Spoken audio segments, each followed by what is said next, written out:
Okay. Thank you. Thank you out there. This is Marilyn Isaacs, and it's the Oracle. We were, as always, I think it has a lot to do with my energy. I had to kind of sit here for 10 minutes, moving energies around, and then it was going stop, start, stop, start. So I hope you all are seeing this. Yeah, I think things are moving. So anyway, I'm kind of titling this as I was writing what the Oracle was going to be just a minute ago. I started to say hang on to your hat, but it's not really, you don't have a hat. So we shouldn't hang on to your hat. It's really about being here and now, being in your world, because your world is much more exciting than other things. You may want to not be so concerned about other people's business, other people's movie stars, what they're doing on TV, what the gossip world's about. Or it's really interesting. I'm not watching TV. When I went, again, unexpectedly to New York City on Friday and just got back last night, didn't watch TV for 1 second. The people where I was staying, well, we just had so much going on. It was like so action-packed anyway. Can't even describe it all right here. I'll be writing about it. But I didn't miss it for 1 second. And and the energy of New York and the energy of my life culminating, because I first started going there in 1967 when I went away to college for a minute for a short time on Long Island, and just a lot of stories. I've lived back and forth between me and New York for 3 or 4 different times, and so, but I hadn't been there in years. So this trip was extremely culminating for me. And as I talk about some things tonight in the Oracle, that will unfold. But the most important thing right now is everybody's lives. You're not out there alone. They're exploding. They're expanding, and it may feel at first like very scary or overwhelming. But any kind of disguise or mask that you've had around you is not there anymore.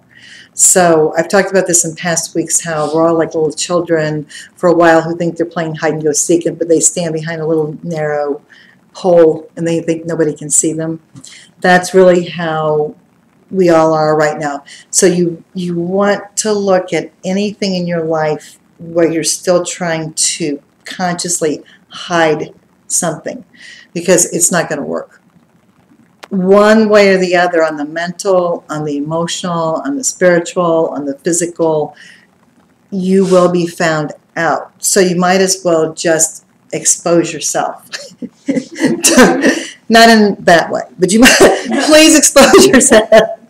Yeah, be aware of things you're guarding. Do due diligence to areas in your life where there's something that's still bringing you the kind of bad memory or pain or something where you go, oh, I don't want to think about this. I don't want to look at this, because I'm going to tell you, you will look at it whether you want to or not. So you might as well expedite the experience. You might as well jump in, because all things are transparent, and they're going to get more and more transparent because we're turning into light. So as the light, as the energy is beaming from within and without and all around us, things are just going to be seen as they are.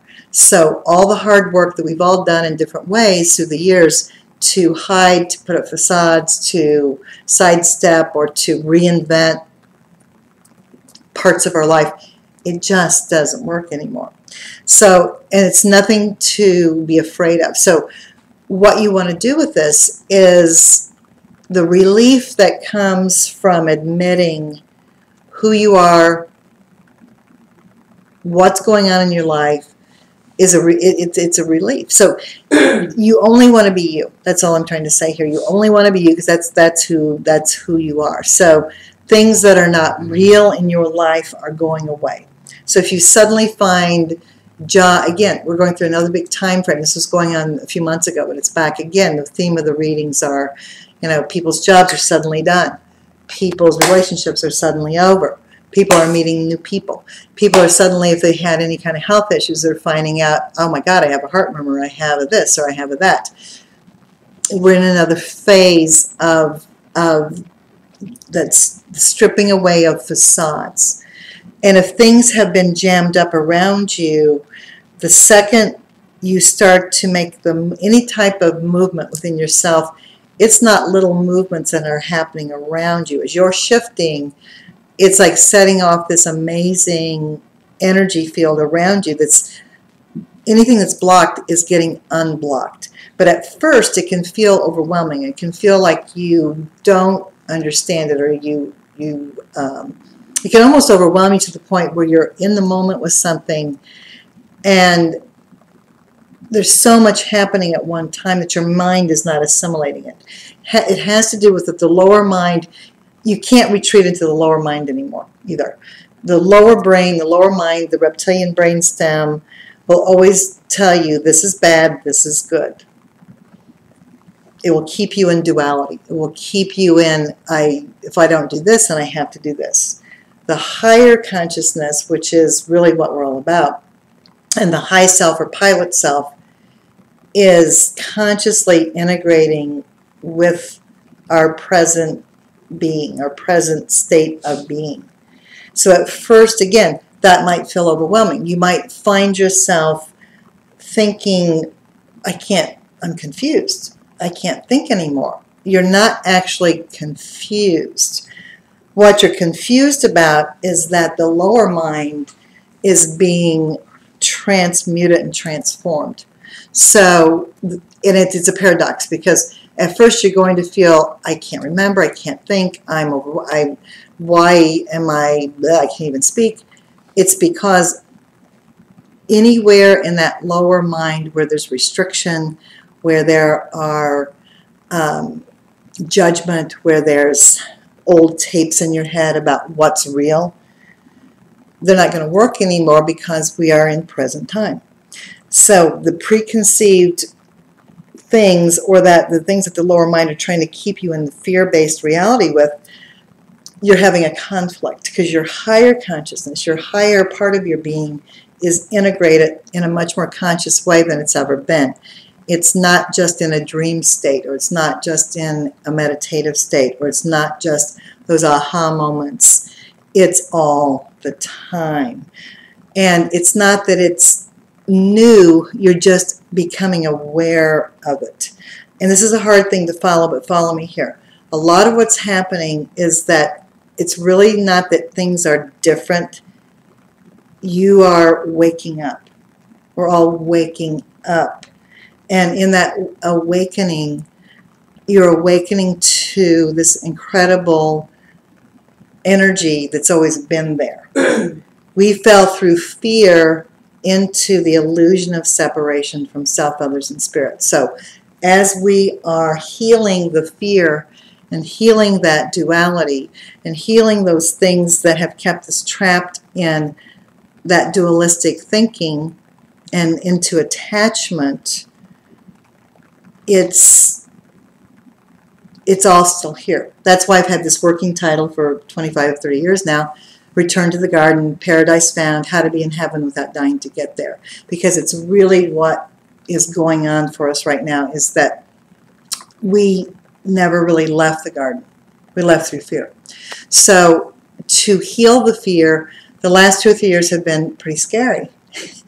Because the things you were afraid of are the things that were keeping you in bondage manifested. Because we are the lords of our own creation. We are co-creators. And so we have manifested the very lives we are living, we are responsible for, good, bad, and different. And again, it's not that you should feel bad about yourself or judge yourself. But if you don't like what you're seeing right now, again, it's like your garden is in front of you. And if you want to, so you want to tend your garden. This is a good, allegory to speak about it. How to speak about it. Look at what is manifested around you. And if you don't like it, clean it up.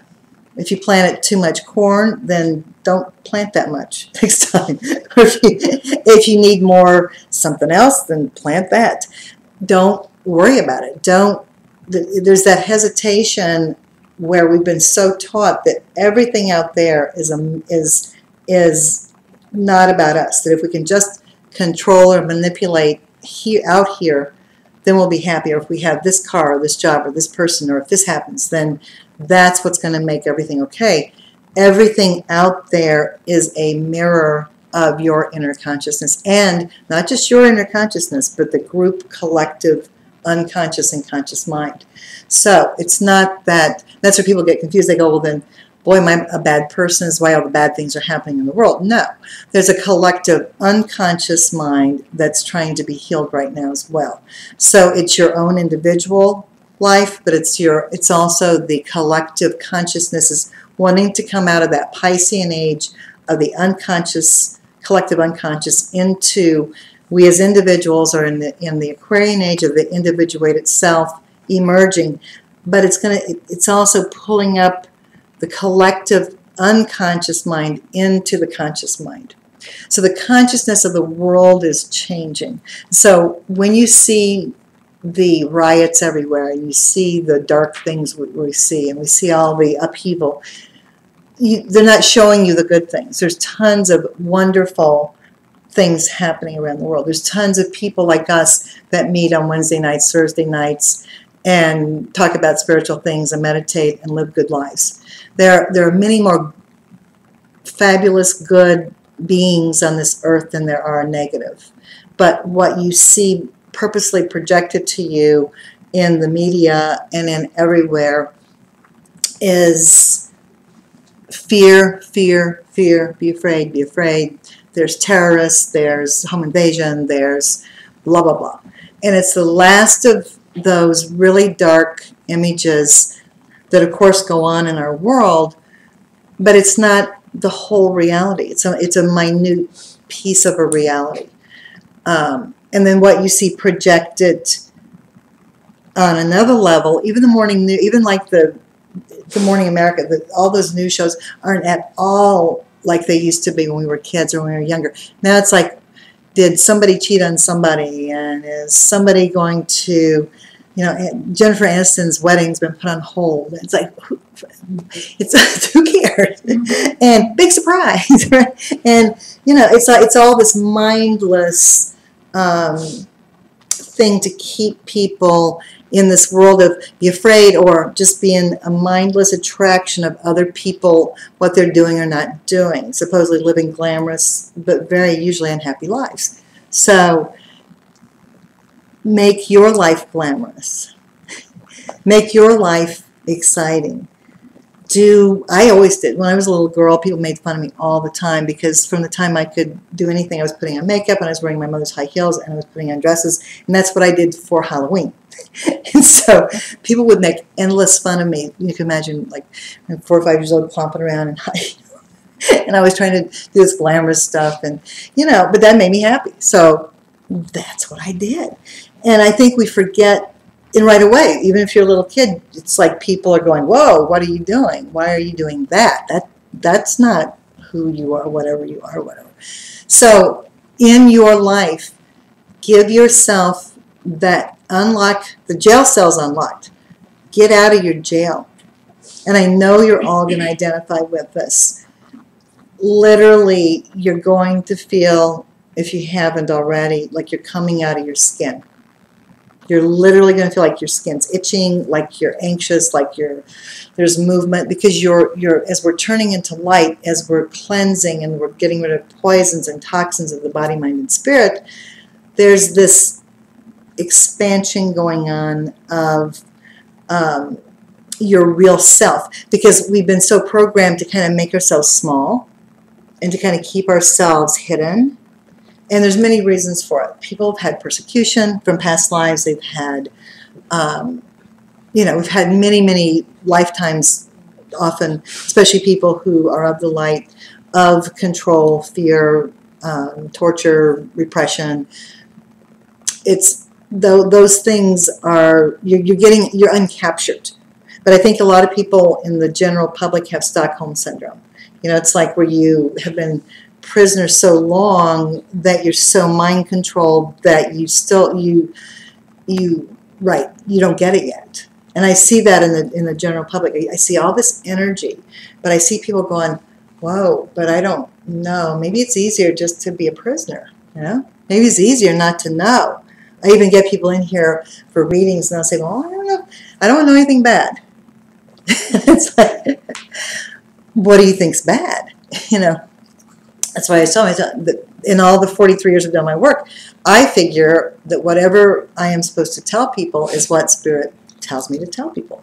So I don't think of it as bad or good. And again, so that's that same thing. Get out of a construct in your mind that this is a bad or this is a good thing. I'll give you an example. I'll be writing more about this, but make it very, very brief. A very good friend of mine has been with the airlines for 33 years, and in all the years I've known him, and we've seen each other off and on, great guy, really good friends. Another friend of his said, hey, why don't we all go to New York? And I said, well, I can't go. I really can't, get away, can't afford, whatever. Well, magically, he says, no, I'll give you a buddy pass. Well, in this day and age, even with like the seniority that he had, because we go to the airport Friday, we're going to fly through Newark. And there was a big storm on the East Coast. Well, make a long story short, we couldn't get on any flights. We could not get on. We couldn't. Even with the seniority he had, they were just sold out. So he goes, let's go to Texas. Let's go to Houston. We're going to have to fly through Houston, but then we can go to New York. Well, my old self has been going, oh my God. Because usually you have to ask Glenda. I get to the airport. If I'm going anywhere, I don't see the airports. I get there at the last second. It's on purpose because there's too much energy going on. And I run to the gates. I get there right, not to the point where they're closing. My son Merlin does that one. Now, that's his big, oh my God. He's got the funniest. He's got some funny stories in that one. He's way worse than me. But I just go and I go. So this was a brand new experience, like going to the airport. Because we got there way early. I got there at 12:30, whatever.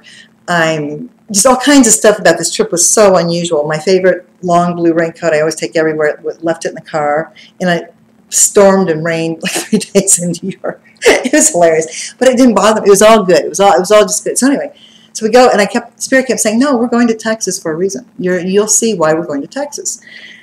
And it didn't bother me. So we end up, instead of getting in at 4 o'clock in the afternoon to New York, we get in at 12:30, 1 o'clock that night. So every leg of the journey, I sat next to a woman on the one leg to Houston. It was fascinating. I mean, she's already called me. It was just this amazing story about the company she works for and things with Indianapolis and what they were doing. It was all these tie-ins with my life. So I thought, that's really interesting. So she gets up. We get off the plane. I sat down, and the woman said, can you change seats with my husband? And I said, sure. I moved like 2 or 3 times. So finally I'm sitting in the seat, and I thought, well, I'm just going to sleep. So we get up to leave. When the plane rides over, we were all standing there, and these 2 men that were sitting across the aisle from me started to talk to each other. And the one had only been speaking in a foreign language the whole time. So I thought, okay, here comes the kicker. I know this is going to be good. So the guy sitting across the aisle from me says to this other guy, hey, where are you from? They must have been talking briefly about where they were from on Long Island. And the guy goes, oh, I'm from Huntington. Well, and I won't give you the whole backstory, but in the summer of 67 to January of 68, I briefly went to school at C.W. Post College in Long Island, and I lived in Huntington Station. So I'm listening, and I go, oh, don't you mean Huntington Station? He goes, oh, nobody knows about, yeah, there's a Huntington Station. Yeah, that's where I live. I go, I'm a psychic, and, that's when the very first time I ever lived, it was in New York early, but lived in New York was in the summer of 67, and it was in Huntington Station. So then I knew we were going to be off and running. I knew that this trip was going to be like, oh, brother. And it was. It was like, and by the way, Jonathan Edwards, that's where he's from, Huntington. Yeah, ironically weird, right? Yeah. And now the Long Island media, whatever. But yeah, I lived there briefly, and then, like I said, came back and lived in New York in 69, lived in 70, I lived there in 72, 71 to 74, different thing, till I moved here in 74. So the whole trip was like this. So that's all I needed to hear. I knew why exactly, well, part of why we had gone to Texas, I guess, because, and then the man that was talking to him, he goes, well, how old are you? And he was like born like 2 months before me in the same year. It was just like that. The whole trip was like this. So I went off and running with this trip, and that I'm going to tell you, I had not set foot in New York City, which is so strange, because I used to go all the time since 1998. I had tried to go, I'd gotten blocked. Anytime I tried to get there, something happened. In 2008, I spent approximately almost 2 months in New Jersey working with a family, but never doing a lot of intensive work, but never made it over to the city. So for this to have just popped in the way it did, it was every second of the trip was like what I just described with that. So what I'm going to tell you is in your lives right now, and I know lots of people the last month, the last 6 weeks, it's gotten more and more intense where whatever's been building in your life, it's like it's now emerging. And how it happened for me, because I always wanted to live in New York from the time I was a little girl. I would get really angry with my parents. I said, I have to be adopted because why aren't we in New York? Why? Why am I on this bee farm in Connersville, Indiana? Somebody made a really big mistake. And I would get really mad at my parents. I would like just rail against them, you know. And then I was even to the point where when I was in high school, I had applied to the American Academy of Dramatic Arts. And I got accepted, and they wouldn't let me go. And I had to go to Iowa to go to school. I mean, it's just this whole storyline. So I had always wanted to go. So, but through different reasons and different wild stories that too long to tell here, but I'm going to be writing about in my book, emerged on this trip. So many of you saw on my Facebook, I put pictures of the Ansonia. And that's where they filmed Single White Female. That's where they filmed The Drake. They tried to put that movie up. It's really the fantastic building. One of the biggest aha moments, my friends and I, we went there. And they had never been in the building. It looks similar to the Dakota, except it's fancier, actually. It's a beautiful, it's from 74th to 75th Street in Manhattan on Broadway. And my mother had just passed in April 10th. I remembered a lot about living in this building, but this is the one that really grabbed me. So we go into the lobby, and I look at the elevators, and of course it's a condos now, or you can't get. In my days, there's rent control, and you go anywhere you want to go in the building, but it's very controlled. I looked over to this bank of elevators, and I saw my mother. I saw this very strong image. I saw my mother. And then I realized what it was. I saw her but I also saw her. I had been writing letters to her when I lived in New York, and I'm sure they scared her to death, because they should have, because I had some crazy wild stuff going on that I didn't even know. You know, I have this ability to get in the middle of things. I don't even know how I got in the middle of them. And she showed up from all the way from Connersville, Indiana, got in a plane, and I had no idea she was going to show up. She shows up to see me, and this had to have been in 1972. And if I would look at things, it probably was like the summer of 72. It's probably like, I would not be surprised, it was probably the very date that I was there at the Ansonia a couple days ago. And I was so mad at her. See, when I was growing up, I could never date. I wasn't allowed to date, wasn't allowed, very, very repressed.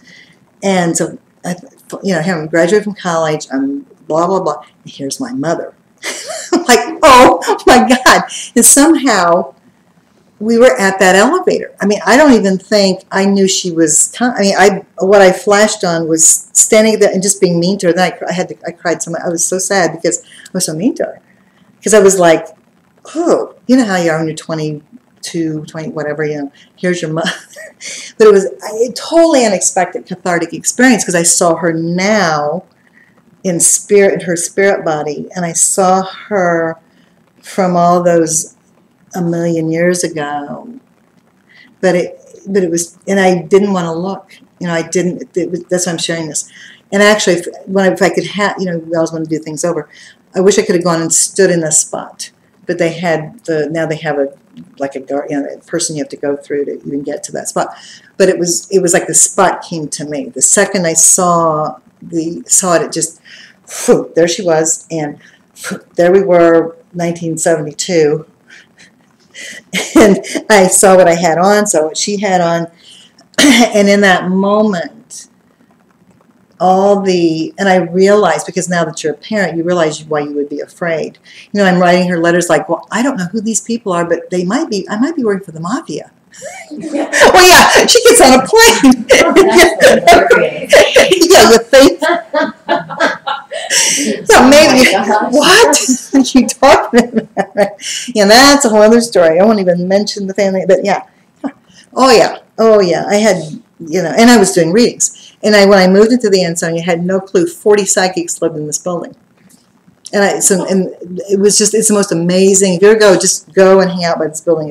Or look at my Facebook, you'll see some pictures of amazing energy in this building. Caruso used to live there, and many, many famous people have lived there. It's fabulous. And I was lucky enough, it was time of rent control, and you could get, I think I paid $325. I sublet somebody's one-bedroom apartment. Amazing stories of those times.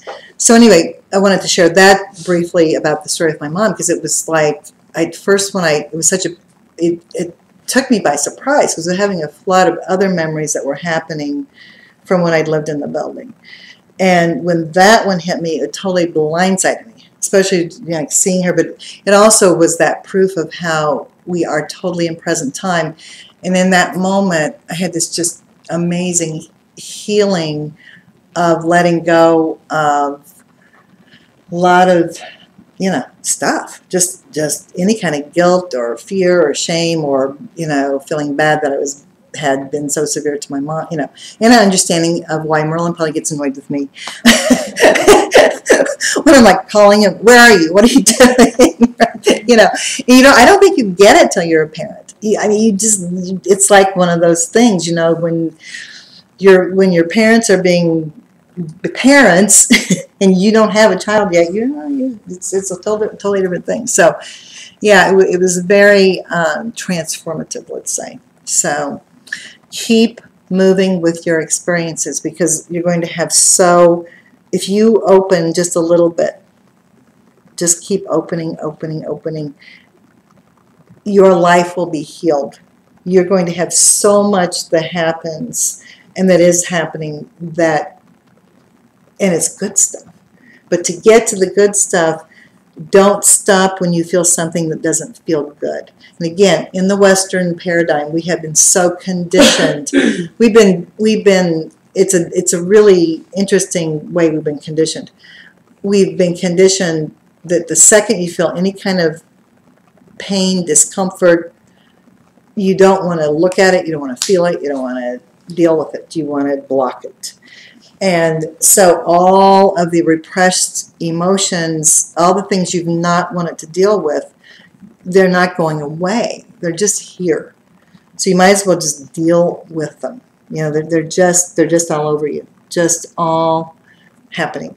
So we're going to do a brief little meditation before we have another discussion, because I want Spirit saying we need to do a meditation right now. And again, if you've meditated all the time or you've never meditated, the kind of guided meditations we do here are totally put you in a very safe space to heal, to learn, to grow, to transmute. And I'm a firm believer that any type of healing that you need on a mental, spiritual, physical, emotional level is available to you. So just relax, just be. Just let go of all the stress and worry of the day. It's safe to be who you are. It's safe to let this beautiful being of light that you are shine through.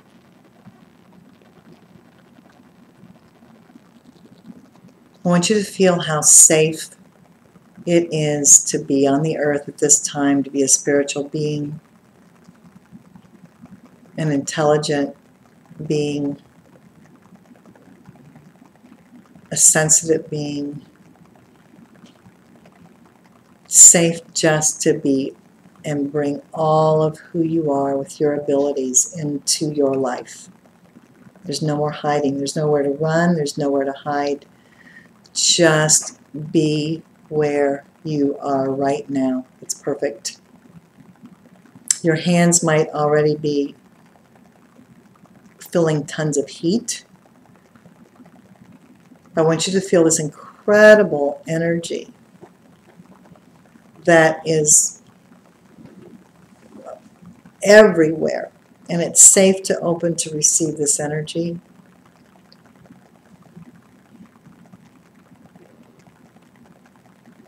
In accordance with each person's free will and highest good, we ask the bodies to align into present time.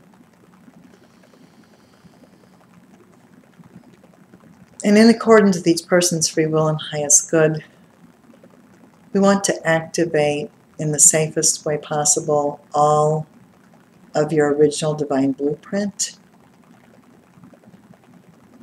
There's a higher DNA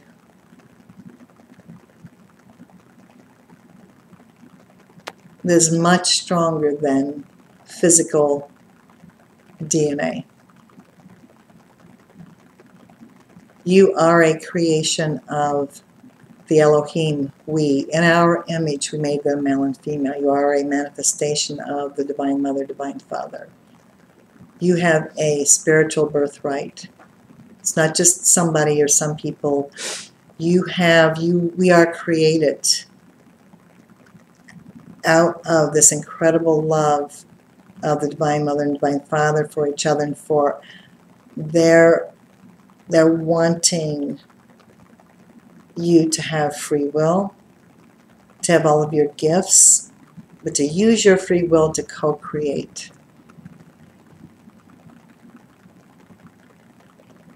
I know many of us, many people right now are going through this last shift of struggling between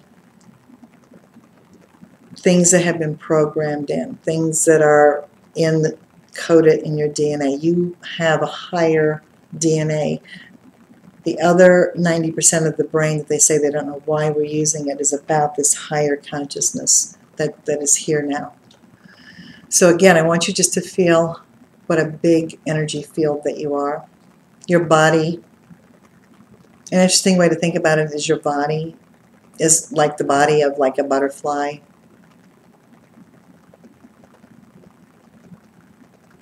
And your wings are really big elliptical shaped energy. We have this huge auric egg that we are part of.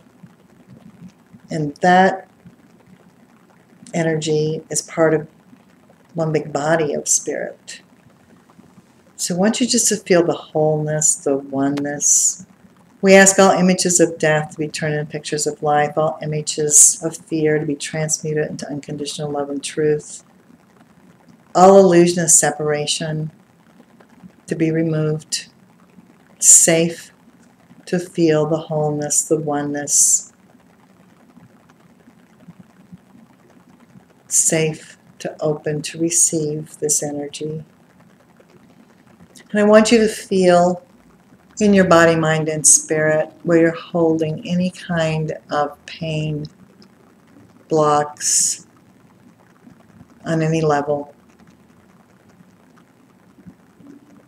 And I want you to let the energy move through those places. I want you to feel your heart. There's a lot going on tonight with people's heart chakras. I want you to feel what your chest area, your heart, your throat, this whole area here feels like. Let go of the layering. There's no more need to armor your heart. There's no need to open and shut the heart. There's no need to block love.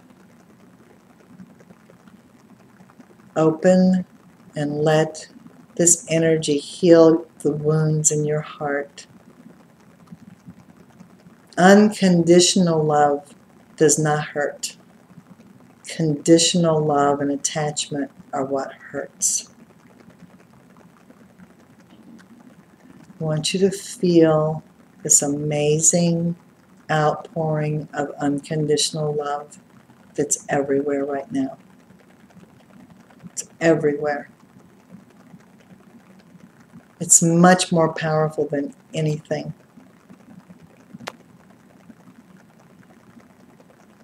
I want you to feel how loved, how accepted, how needed you are on this earth at this time.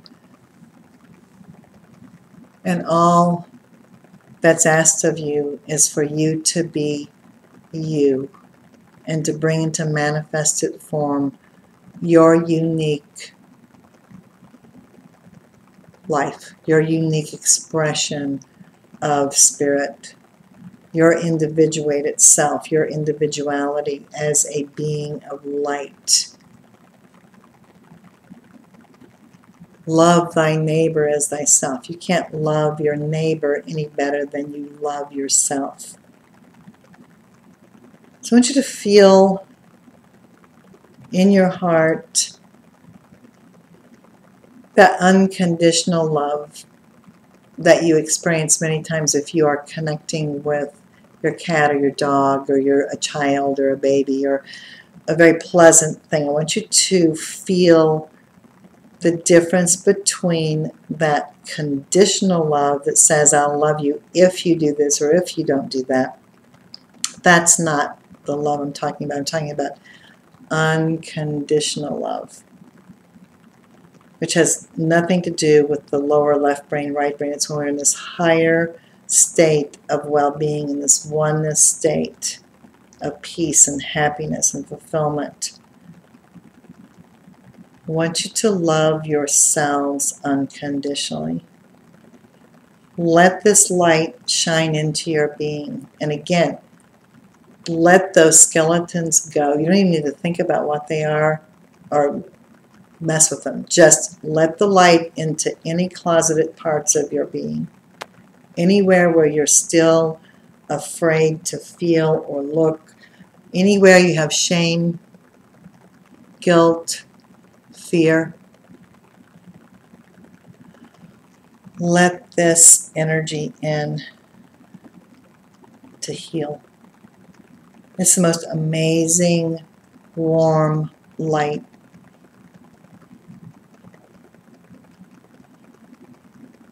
You are forgiven. You are needed here to be a whole person. You are needed on this earth to not only actualize unconditional love for yourself, but for others. You can't pay forward. You don't want to pay forward conditional love. You don't want to pay forward toxicity. When we talk about paying it forward, people get the concept of buying somebody else coffee or doing this or doing that. I'm talking about when you emanate and are at peace with you, you will be continually paying it forward. You will become a beacon of light that wherever you go and whatever you're doing, you're actualizing unconditional love. This can no longer be something you read in a book or that you have as a theory, but it starts with you. You want to look at how you are not being good to you or how ways you are not nurturing yourself. It's safe to love yourself unconditionally. It's safe to have reciprocal relationships. It's safe to give. It's safe to receive. Such a basic thing, but we have been programmed away from this. So I want you to feel your heart. Lots of people, again, have been having chest pains, have been having sensations going through their heart, going through the chest, tightness, lots of back problems, shoulder, neck problems. This is the last of some restricted energies coming up to be healed.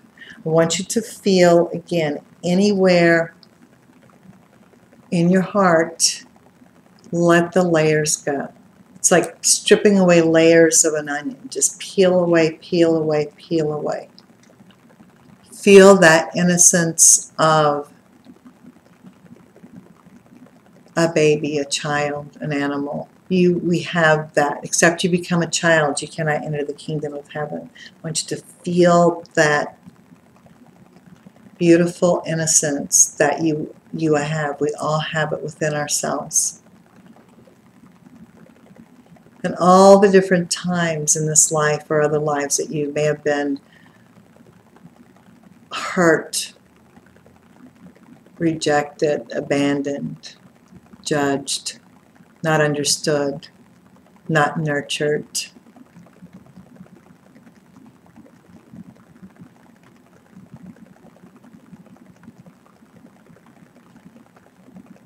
Let that pain come up and let it go. It's not about your story anymore. Let it go. Don't take it personally. It's not personal. It's an archetypical story we all go through on earth, are all the different types of ways that we experience rejection and pain. I want you to feel that energy moving in deep to places where you're still holding grudges, or you're still holding hatred, or and again, mainly it's against yourself. Let that energy, let it go deep inside of you so you can heal anywhere you're still holding on to judgment of self, judgment of others, holding on to a grudge, holding on to a pain or a belief. Everybody wants to meet their soulmate. Everybody wants to meet their twin flame. Your twin flame, your soulmate, yes, all these things exist, but again, they exist within you. The inner psyche of a male is female, the inner psyche of a female is male. I want you to feel that inner connection. In accordance with each person's free will and highest good, we ask the soulmate aspect, the search for the beloved. We ask this beloved being within ourselves, this search we are always looking for outside of ourselves. We ask that that spark of divine love, of union from within. I want you to know how worthy you are of reciprocal love, of unconditional love. And I want you to feel and know that within you, you have what you're looking for in the outer world. Anything that you didn't get from your earth mother, earth father, you can always get from the divine mother, divine father. But it's time for us all to grow up spiritually as well and become our own mother, our own father, from inside of ourselves to ourselves. It's time to be the lover of your own being, of your own soul. It's not about finding somebody to give you what you need or to make your life be something. It's time for you to know that you have this inner soulmate, you be the lover of your being, of your soul. You make peace. And how do we do this? Plant some seeds now and really look at old belief systems that all men are this, or all women are that, or relationships always end this way, or you can't trust this person, or all the different experiences that people have had that were not so pleasant around love and romance and relationship. Again, in accordance with each person's free will and highest good, we ask all negative cords, all toxicity, all belief systems, all limited thinking and feeling that are keeping people imprisoned in the belief of conditional love instead of unconditional love. We ask the Archangel Michael to come forward and sever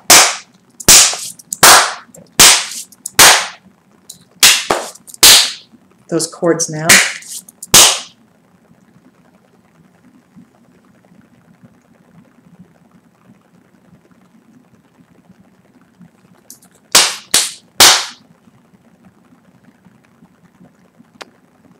Let the armoring go.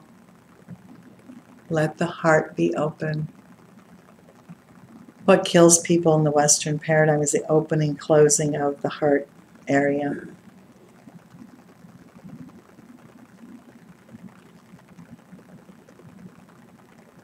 It's the true meaning behind the Sacred Heart of Mary or Jesus, or the wounding. It's not a sacrifice. It's not a symbol for pain. It's saying open the heart. Open. Open. What hurts is when you're caught in duality and conditional love and attachment. No matter what you're doing, no matter what somebody else is saying or doing or how they're treating you, if you keep your heart open and the energy, there's no end, there's no beginning, there's no shutting down, there's no opening. There's just a constant flowing of love, unconditional love in your heart, radiating everywhere. And it's not based on codependence. It's not based on if this person is mean to you or not mean to you, or is going to, what they're going to say or do. This internal connection that you have with Spirit, with God, with the Divine Mother, Divine Father, however you want to experience or label this energy. When you have that rebirth and you have that connection, you become whole. And you take it a step further and you know that within you, you have what you're looking for in the outer world as far as acceptance and all the things people want from a husband, a wife, a boyfriend, a girlfriend, a lover. You have this from within. It's one of the biggest issues in our world right now, are people not understanding that it starts from within. The more whole you are from within, then you will attract that wholeness to yourself. The more you are not whole and not healed, you'll keep attracting to you people who are not healed. It's all a mirror. So the more whole you are, and it's not just with the lover relationship or love relationship. The more whole you are from within, you will find you'll bring that out in friends, in your workplace. You will find people of higher frequency.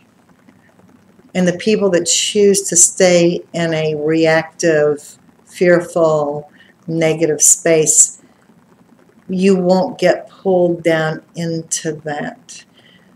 The only way we get pulled down into those things is if we still have attachment. Many times we will attract people that say mean things to us. And I guarantee you it's a hard concept to understand, but on some level, you have a belief system that they're judging you with. If you find yourself encountering negativity or people saying things or being mean, you heal from within and that will stop. And most importantly, if you do encounter it, especially after you go through a lot of this healing, it won't matter what they're saying or doing. It has no meaning. There's nowhere for it to land. There's no hook because it's not about you. And again, the highest, keep feeling this energy. We're going to go back through some of the chakras, but the most important thing today is this heart. Heal your open. Keep this heart open. And again, it's a higher story of Jesus abandoned, betrayed, but not by the Marys, not by Mary Magdalene or Mary the Mother or Mary Salome, a couple of the other disciples, but he went through so much abandonment and betrayal and alone and archetypical. They're all archetypical stories of what we go through in life. And even at the last, he was never called the Christ or the Christos till his 33rd year. And even the story of the human part that we all go through, when he's on the cross and he says, he's looking around and he's so broken and so betrayed and so alone, experiencing death, hell, and the grave. He says, Father, why have even you forsaken me?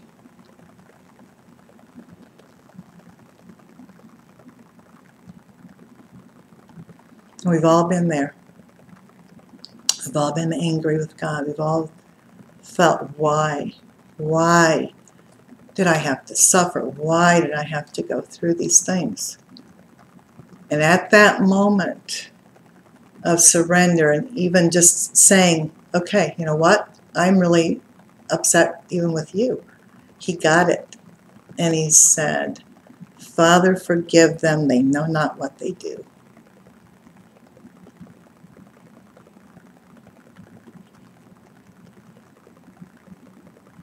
And so in our everyday lives, so much of what happens, we think is happening to us, and we all go through this all the time. We feel persecuted, we feel lied to, we feel betrayed, we feel judged, we feel not understood, we feel plots and plans and all the different, and the betrayals and the emptiness and the aloneness and the separation. These are our typical things. You're not alone. None of us are alone in this. We go through it all the time. The key of all the saints and masters is when you don't take it personally anymore. That's what that story is all about. It's when you finally get it, and you get that most of what happens to you is projected. Once you get to a certain point, what people say and do doesn't matter, because it's not about you. You know it's not about you anymore. And you know that they don't know what they're doing. It doesn't hurt anymore because it's not about you. It only hurts when you have attachment to it being about you. It only hurts when you still believe what a person is saying or how they're treating you. But when you love yourself unconditionally and you love others unconditionally and you work and you release these things, it doesn't matter. Your happiness, your heart being open has nothing to do with what they do or don't do or say or don't say. Because that attachment and codependence to needing others to be there for us is very painful. Attachment is what causes pain. And when I'm talking about non-attachment, I'm not talking about not caring. I'm not talking about detaching and not being open. I'm talking about, in this moment, feel what spirit is moving. Let go of attachment. Again, in accordance with each person's free will and highest good, anywhere on any level, mentally, spiritually, physically, emotionally, that we're holding on to pain, to toxicity, to judgment of self, of others, holding on to attachment, codependence. We ask that all those cords, even the tiniest ones, anywhere that are binding us, that are keeping us trapped, keeping us from fully experiencing unconditional love and happiness and real relationships.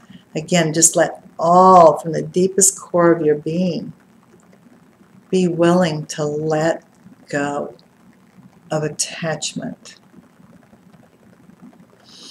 The attachment and the belief that you need this or you have to have that, or if this is not happening, or if this person is not acting a certain way or doing this for you, or you always doing for others and not receiving. It's attachment. It's not unconditional love.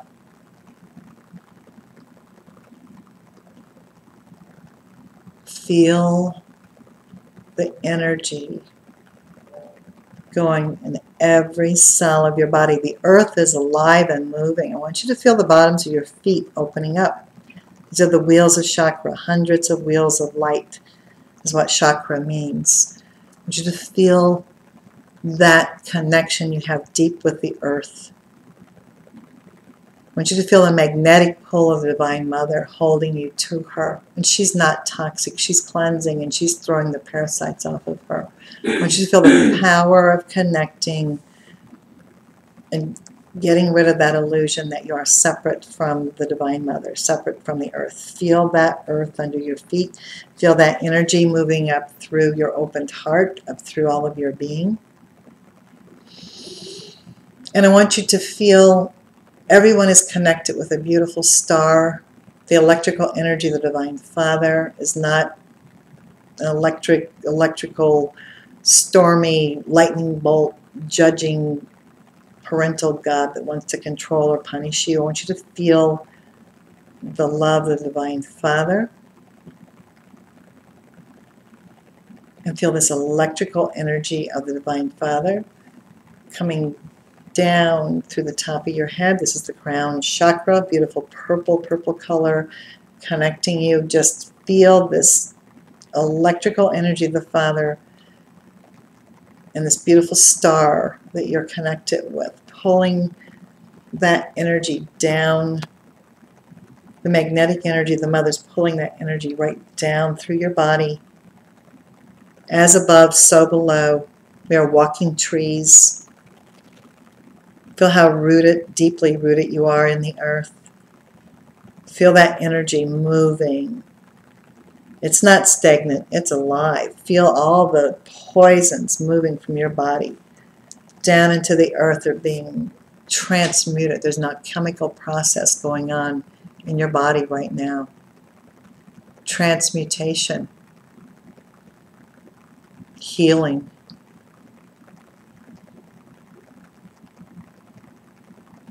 Let go of those aches and pains. Let go of those headaches, those stomach aches, those back aches. The last stop is the body.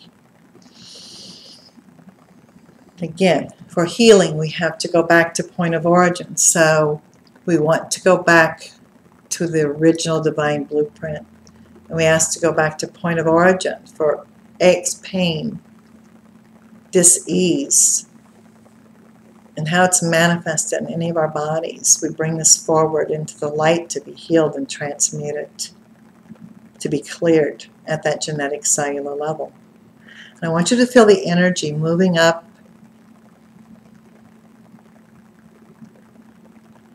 to the perineum, to the tailbone area of the body. This is the first chakra, the root chakra. The color is black, color the earth. We are of the earth, we are of the heavens. And I want you to feel this deep taproot that joins you deep into the earth. And it's pulling nutrients, it's pulling strength and energy up through your body. And it also is pulling poisons and negative energy out of your body into the earth to be transmuted. Let it go. I want you to feel the power of the sexual reproductive area of the body. This is not just about reproduction or sexuality. It's about co-creation. It's how we create. It's how we co-create. It's where we manifest new life within our own being. It's where we create ideas. So we co-create with spirit. I want you to visualize the most powerful, beautiful color of red. There's power in the blood, power in this beautiful red blood energy. It's safe to be a spiritual, sexual being co-creating with God and the earth at this time. It's safe to take this energy and create. When we don't use our creative energy, it becomes destructive. It becomes aberrant. It becomes repressed and denied. Again, any judgment of the color red, any judgment of this area of the body, we ask to come forward to be healed.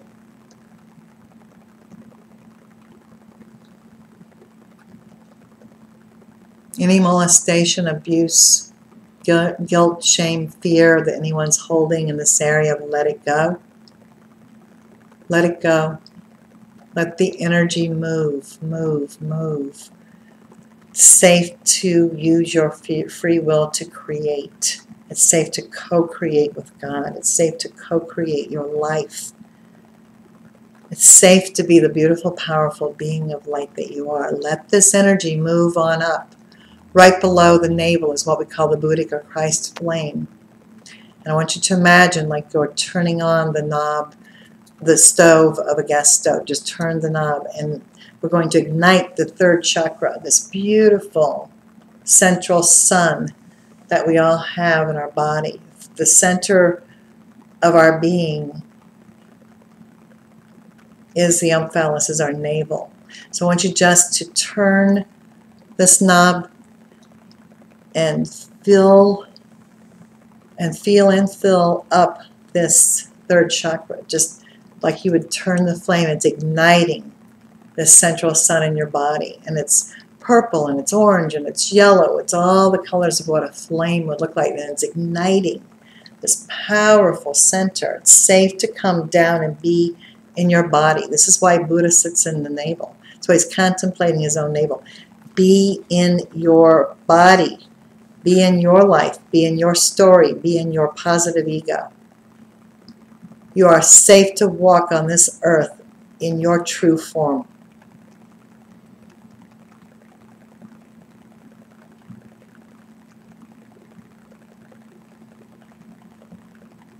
Stop being ashamed of your stomach, all these things that are projected in the outer world about being fat and people that look so anorexic they don't even have a light in there. Let your light out. Let this central sun be illuminated. Be in your body. Come down into the center.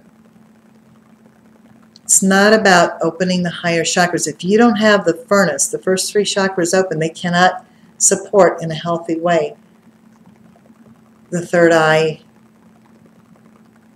or any of the different higher. And it's not higher because they're better. It's placement. It's not about lower and higher. They are one energy, but you have to have this energy. You have to have a foundation. So I want you to just feel this. It's safe to have your ego. It's safe to the right use of your ego, the right use of your power, the right use of money. There's nothing wrong with having ego, having power, having money. It's the misuse of these things.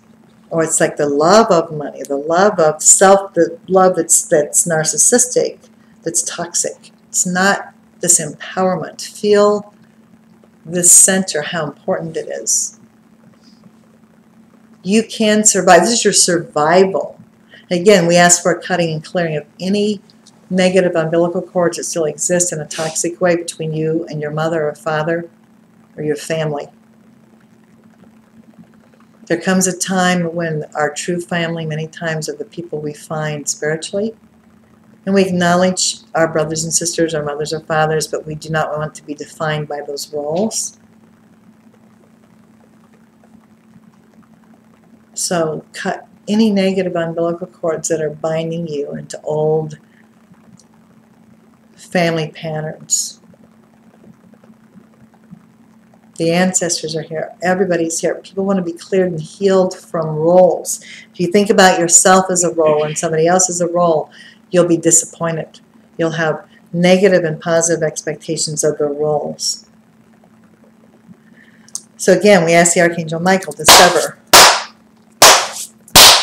in the central sun, in this umbilical cord area, the last of any negative, toxic old cords that are binding us to our mothers or fathers, brothers or sisters, familial connections that are not healthy. We welcome all the healthy, healed connections, but we want nothing that's binding us to old behaviors. Again, this is the source of many addiction issues, compulsive issues, are very linked in this part of the body. So we can let them go. Let them go. Feel this sun just going to every cell of your body, creating new life, igniting energy. We ask all pictures of death to be turned to pictures of life, all pictures of aging to be transmuted into pictures of youthing. Feel the energy moving again. Your heart is way wide open. This beautiful green, purple, silvery, gold energy of this heart chakra is just pouring out, radiating out to this whole planet.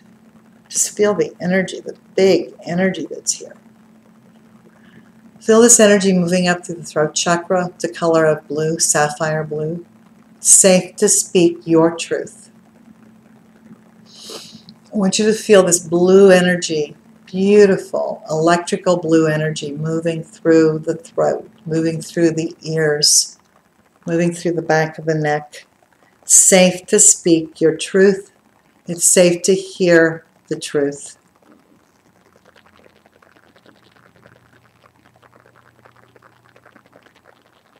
It's safe to hear with the inner ear. It's safe to feel empathically.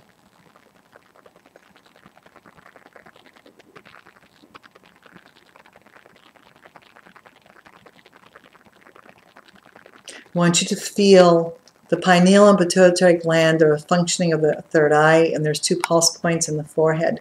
It's safe to see with the inner eye. We want this eye opened in the right way. Not through artificial means, not through any way but what's right. You want, there's many gifts of spirit. And again, in accordance with each person's free will and highest good, we ask for a safe opening of the third eye or any of the gifts of spirit, of healing, of prophecy, of dreams, of all the different things. We want it to come in a way that is correct and balanced. So it's safe to see with the inner eye. It's safe to hear with the inner ear. It's safe to feel empathically. It's safe to heal self and others. Physician, heal thyself. And again, the crown, there's lots of beautiful violet purple color here in the third eye, and the royal blue purple color of the crown chakra. And there's 8, 9, 10. There's many, many other wheels of light and chakras that go beyond the crown. As above, so below.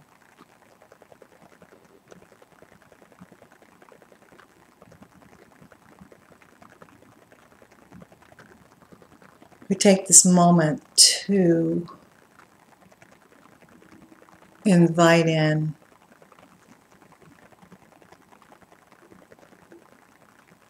any struggle you're having, anywhere you're having an issue with a loved one or with someone. We extend this healing energy without judgment to them. Let go of the worry, let go of the stress, let go of the blocks. We invite in all sentient beings, all forms of life, all energy here to be healed. We ask that illusion of the separation to be healed. And we pray for those who don't understand or who we feel alienated from. We send loving, healing energy, and we surrender this energy that in the right place at the right time there will be healing that takes place within the families of the world, not just within our own selves or our own immediate families, but with all the tribes of this world. We are citizens of the universe. We are not just citizens of this world. We pray for the healing and the end of the fighting and the conflict and the illusion that mindsets of religion and belief systems bring. We feel all the beautiful animal world. And we ask for a healing and understanding and a shifting of the consciousness of humans toward the animals. We raise them up. We connect that loving energy. We send love to them.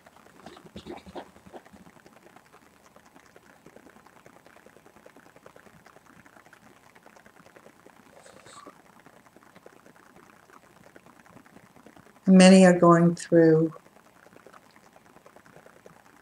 separation, endings.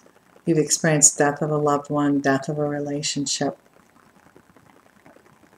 Again, we ask for the highest way possible for those degrees of grief and separation and all the things that it's activating. We ask your heart to be healed. We ask for the most positive way possible for things to be shifted, things to be healed, things to be right, to be brought into harmony and balance. As above, so below.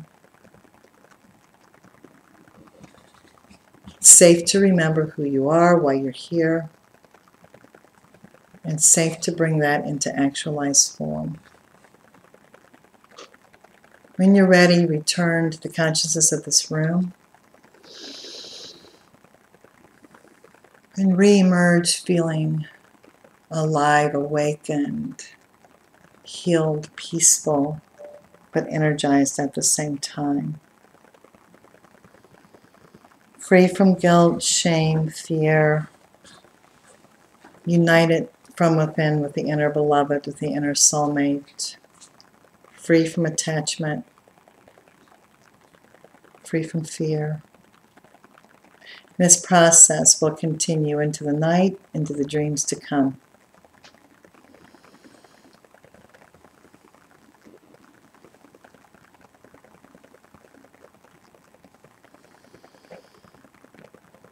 Wow.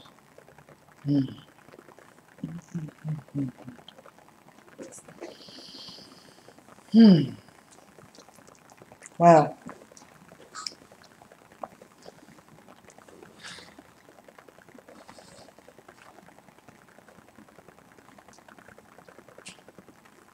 How's everybody doing? Woo, that was a good journey. Mm-hmm. Yeah, yeah. Yeah, the heart.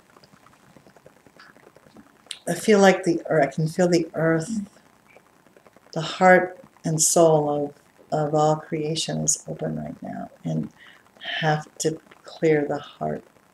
So important to work on, or to be in this heart-centered place. And it's safe to be there. It's the place you want to choose to be in your own being and to radiate out from right now.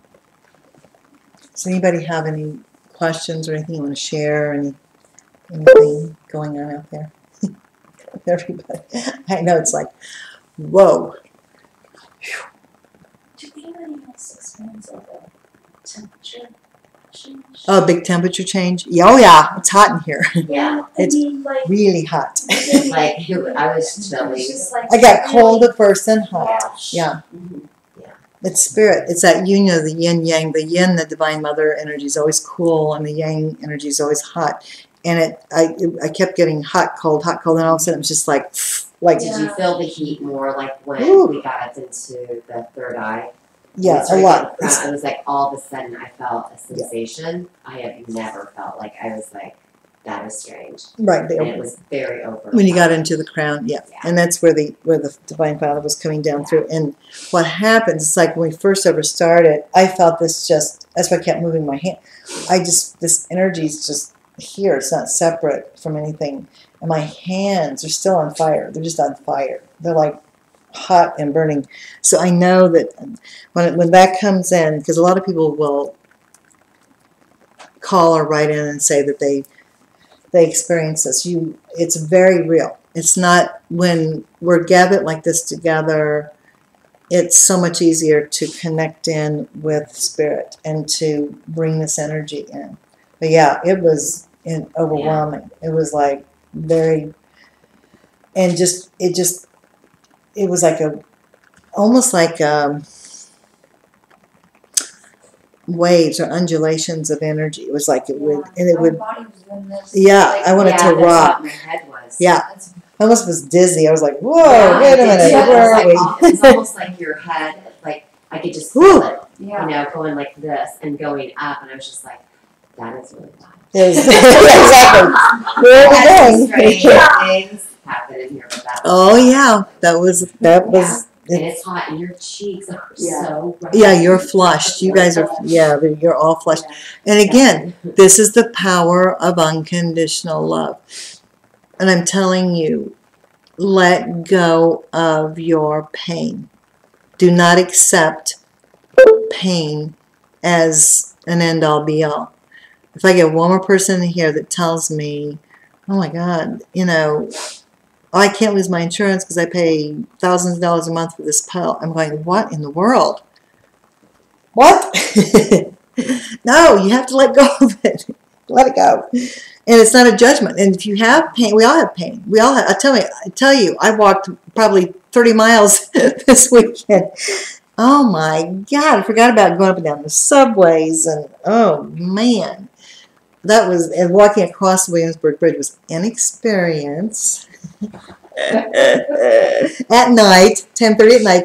I'm not afraid of too many things. It was pretty fun, but all of a sudden you realize you're up above where my friend lives is right by the bridge, and it was so wonderful. On the 18th floor, being suspended is the best sleep I've had forever. Nobody else slept. I could sleep there. It was crazy. I would totally felt I was just in suspended state, looking at the water, looking at the bridge. I'm gonna ask which side. Of We were in Williamsburg. That's where I did an internship at the nursing. That's where what? That's where I spent most of November, December, January. You're kidding. You were there in November, December, January for what? For an internship or My daughter. your daughter? I lived with her in her apartment. Oh my God! Wow, it's on Kent Avenue. If you know where that is, yeah, right, Kent Avenue. Yeah, tough. What was your daughter lives there now, or she? She's back at school, but we were on Driggs. Huh? Driggs in South Bend. Right there. Ah, drugs and stuff. Yeah, The bridge is like, I mean, literally a block. a block from where you were. The train. How do you spell it? Drug. D-R-I-G-G-S. D-R-G-I. Okay, so Train yeah. was, I mean, not even a Yeah. block away. Yeah, this is like where we were in Kent. It's just you walk, Yeah. then Yeah. there you are. Yeah, it was amazing to me to look out, because there was somebody else that came to visit I did a reading for, and he was saying, oh, I can never live here. This water bothers me. I'm like, are you kidding me? We're on the 18th floor, and I get that just to look. I was so amazed to see, and she was saying it's actually ocean. That's the ocean. That's not just like some little, where that is right there is actually ocean water. It was just amazing. The energy was just like, wow. Yeah, and so did you walk across the bridge? Wasn't it interesting? Did you do it at night? Well, we did it, probably like around dinner time. Yeah. Just like traffic, so Yeah. the wind and Yeah, it's exciting. Yeah, So did you go, we went from Manhattan, from the Lower East Side back over. That's what we did, yeah. And it was probably 10:30, and I don't know. When did we do this? Probably I guess it was Sunday night or something. And it was so interesting because you start to walk, and it's a slow incline, and all of a sudden you don't, and they kept saying, it'll get better because we'll be going down, and I realized it was like we were going up. And then you start looking and you go, whoa, there's no, especially when you get midway, there's no way off. You just to keep walking, you know. So your lower, you see all these, and I lived in New York City for, so if I ever felt crazy people, and there's a lot of them, I would just let's just say there's a lot of them disturb people. Well, the energy is it's a city ruled by the sign Cancer, so it's very emotional and has that hardened thing of like people who Cancer, the crabs. People always think New York. I find New York is very friendly. I don't find them unfriendly. Yeah. But it's a very it can make even a sane person kind of neurotic, especially the subways. They're just oh my God, they're so intense. And so I would always just jump out in the street or do something crazy. If I felt something weird, somebody weird coming toward me, I just like, I just moved out of the way. I thought, I'm not going to be afraid of you, but I'm not going to walk right by you either. We're just going to get out of your way. So it was funny being on the bridge because, well, in Williamsburg, too, there's a lot of Hasidic. Yeah. The Oh, Hasidic, yeah. it's the largest Hasidic population. Yeah. So the woman with the wigs and the, We took the subway right from there. and the whole, that's a whole world of, whoa, it's like the Amish, but they're Jews, Yeah. I mean, it really is. They can't, the women don't read oh my God, they can't go to temple, the men's entrance, and it's this whole thing of a different realm of energy. They all have about 8, I think it's 8 kids. I think the average family has 8 children. It's a very The interesting, the It's a Hasidic, huge Hasidic. huge. It's the largest in William. It's the largest in the world. The United States is in Literally there. right up over the Williamsburg Bridge. Yeah, and they put not over literally the bridge, but very near it, right there. Runs south, Right, and so literally, if the bridge is running parallel with South Fifth, then literally just if we walked under the bridge, right. we would be in the main Hasidic area. And You see them everywhere with the they're locks and the everywhere. hats and the they have the ringlets. heavy jack. Yeah, I mean, they will not speak. They will not make eye contact. Yeah. Because they'll stick to their traditional community. just like the Amish. Yeah, and That's they how have. the Amish, like she was Right, saying. yeah. And they have bars on their windows, even high up, and it's to symbolically, but it's pretty literal, keep out the outer world. Right. Yeah, it's very interesting because I've lived among, I've encountered that sect of Judaism before, but it was all of it. Just there's so much. So you're walking on the bridge and you see them, you smell marijuana everywhere, and people are. Because at this one point I said, there's some kind of scary people, these like little gang of ruffian-looking boys, and I thought, well, there's enough people coming and going that I'm figuring out they're just hanging out there smoking dope. Who knows? They're not going to hurt anybody. But it was, it's just kind of like, okay. And you see, and then there's the bikes go on the other side, and you feel all the cars. And it's interesting to walk by the big tenement buildings too. I'm sure you noticed the huge, oh my God, that were built. And yeah, just this little slice of life, but it was interesting to keep walking and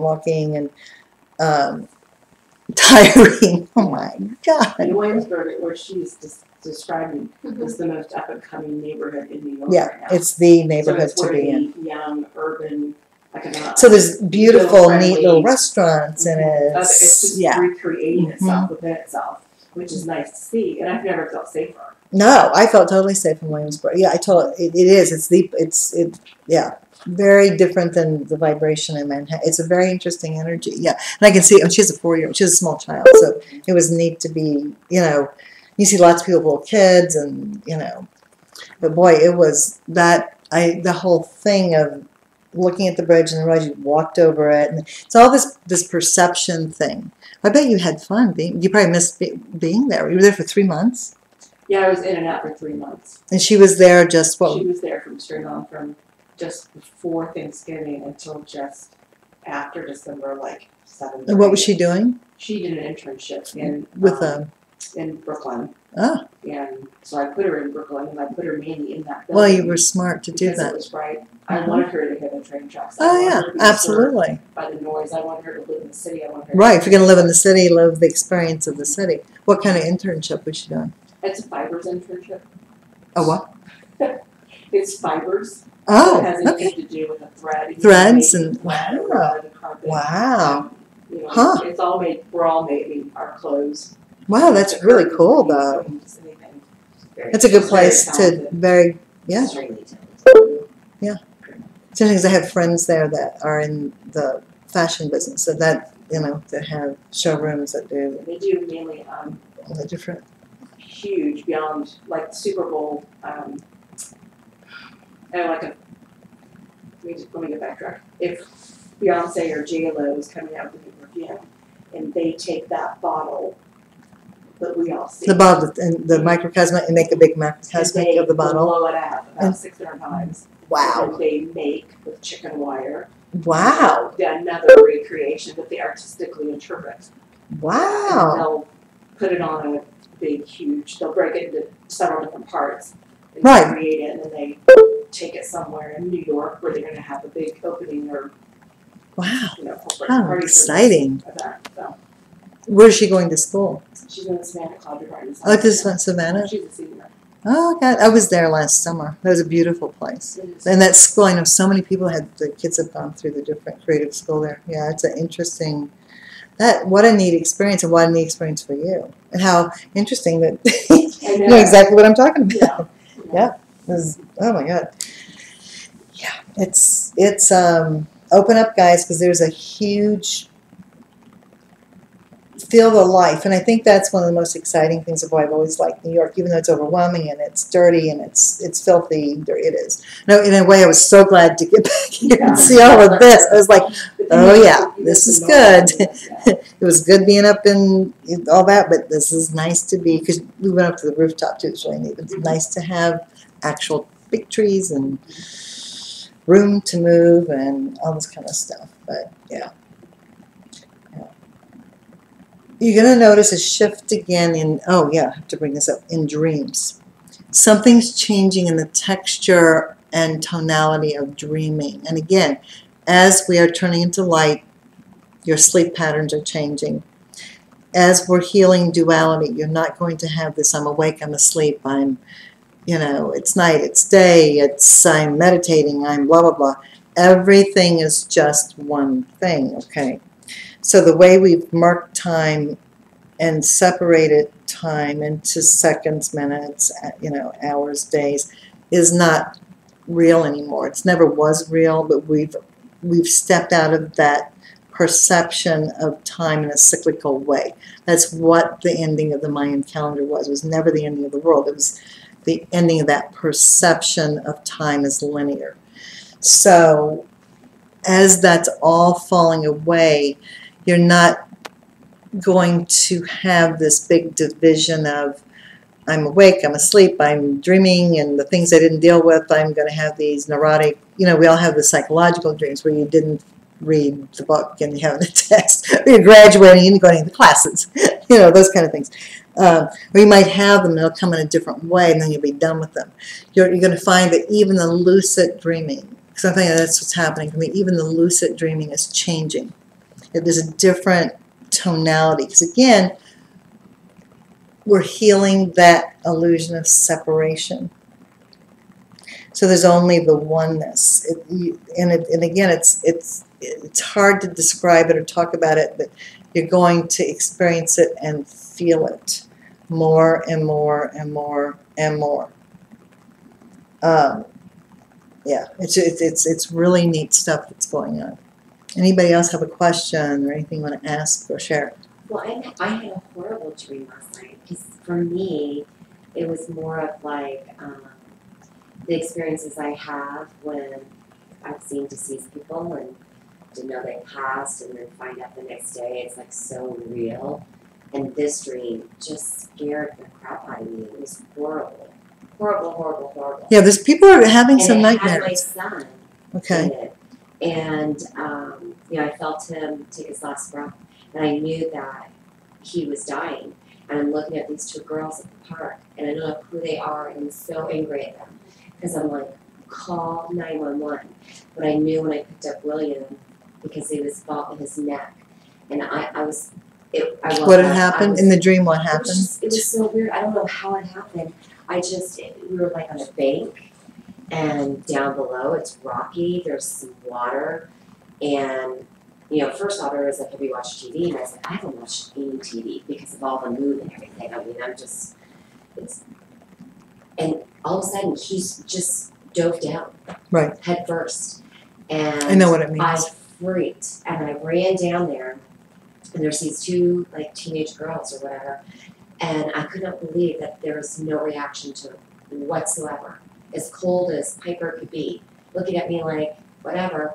And my son is face down, and I knew in my heart the fire department was over that direction, and I shouldn't move him, but there was no way. Like, I knew it was so bad, and I knew that if I didn't, I wanted to hold him. I had to. Oh, of course, and I had right. to turn him over, and when I did, his chin was where his shoulders were. So I knew his neck was completely just Go on. And he took his Gone. last breath. And when he was breathing, I mean, that's the part, like when I've had those kind of dreams you and I have discussed about, it was so, I could feel the pressure in my body, on my body of his breath. It was just like, it makes me want to cry because I've never had a dream like that. But, you know, involving my children like that. Right, And of course, it it's just, terrifying. and I just knew, and I'm looking at them like, call 911.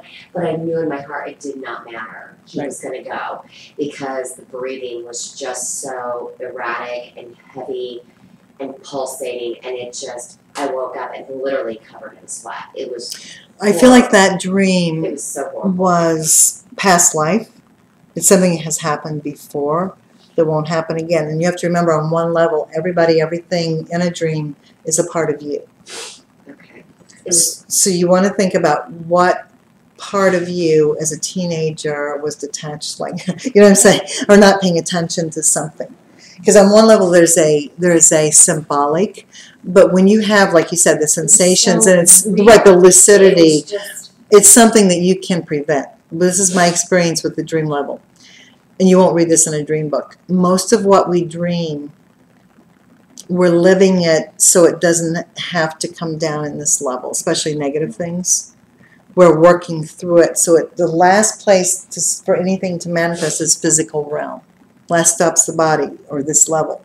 So in the creative realms of the mental, emotional, spiritual, when you're in that in-between state, especially, it's still there. And you're seeing potentials, or you're seeing many times, this is what happened in a past life. This happened before, and you're reliving it, right? In your case, I think it happened before, but I also, especially what you've gone through, with a variation on the theme of what you've had to go through with your situation of encountering the evil that you've had to encounter around you. I'm sure it's all tied in there. But I also think what it was showing you that was a bigger perspective of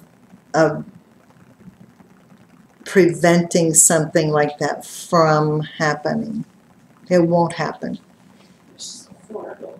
I know, it had to be It's like an horrible. angel. Of course. Right, and you need to figure out It's- what's happening in this, what's been happening for you in the last few days, whatever that would have prompted some of that as well. You need to talk to him about it, because a lot of times when you have lucid dreams like that, without people knowing it, if you even just talk to them a little bit, they'll say, oh yeah, how old is he now? He's 5? yeah, and you know, after I woke up, and then I tried to get back to sleep again, it was horrible sleep last What time night. was the dream, do you think? 3? Probably around 3. 3. which is usually when That's the the dark dark hour. is That's when at. there's more death. That's when the dark, it's And a lack then- of light. And Then yeah. my oldest, he had a horrible dream. What did he dream? He dreamed that there was some man who was wanting money from me, and he was. Did you tell him that was basically it? Did you like, tell him? You might want some money from me, but Like, this guy was, if you can find it, then yeah, like this guy was really aggressive, like he was robbing me with intent to harm me. It's so funny. I've had And dreams like that, and I go, ha you ha, really? So apparently, I didn't have anything, and so the guy just looked at my kids and just said, "That's it. She's gone. I'm gonna kill her." And he So your took me oldest- off in like a sailboat or some kind You're of. by the boat. water And- again, so you got to pay and- attention because there's pieces of the Yes, story and there. He said that, you know, he goes, I did everything I could to try to find you. And he goes, I kept trying to find you, Mom, and find you, Mom. So it was just so weird. No, because you there were was you were no each getting scenery. segments. You need to ask your 5-year-old what he. I really feel like he had a He was the only one segment. that slept. Well, of course, he was like, "Hey," but no, that it's very.